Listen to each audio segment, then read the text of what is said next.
Some people find their niche in interesting spaces. This week we meet a local man who found his passion in tiny houses after losing a job in construction. Taka Zen has the story. Jim Wilkins is a man of many talents. I'm doing anything from janitor work to running the business. Design, drafting, framing, metalwork, light welding, interior trim, interior cabinets. Talents that are all needed for building tiny houses. He runs his business right here in Blaine. It started back when he had lost his job in 2007. And what do? Where do I find work? And they said, you don't. And I said, you don't. And they said, no, you won't find anything in construction we're figuring for the next 3 to 5 years, unless you're willing to go overseas. And I said, well, I really don't want to go overseas because I like to stay within 500 miles of my family and stuff. And so, well, you have to take a look at your skill sets and come up with something that you can do. And the best suggestion we can tell you is create something that you can do by yourself and market it by yourself and build a business. And it was like the answer came right out of a book. I was at a seminar and picked up a book on tiny houses. And I read through it and I said, you know, I could build tiny houses. Ever since then, he's been pretty busy, averaging about 4 tiny houses a year. The very first house he sold was where he found his niche. A guy called up from online furniture store and said, I want a non-toxic house. Can you do non-toxic? And I said, well, I've never done them before. He said, that isn't what I asked. He said, can you do a non-toxic? I said, yeah, I can be educated, I can do them.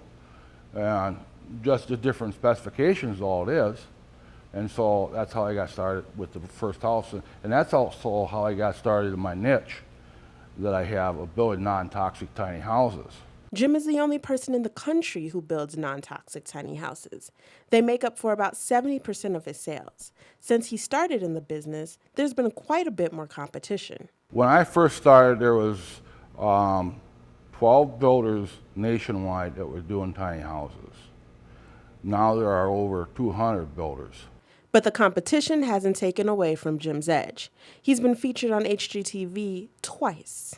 Airing, when it came on the show, right when my phone started going off. And people were laughing at the show because my sons and I were involved in the video. And we were joking around and doing things and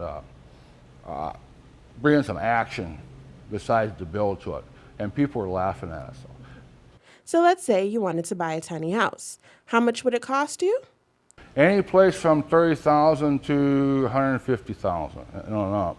The Airstream right now is going to come in close to $145,000 by the time we're done with it.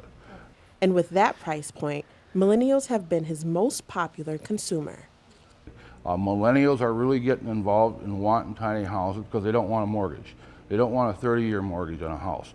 8 feet wide, 30 feet long, 250 square feet in nifty storage space is all some folks really need to live and what Jim loves to make his living.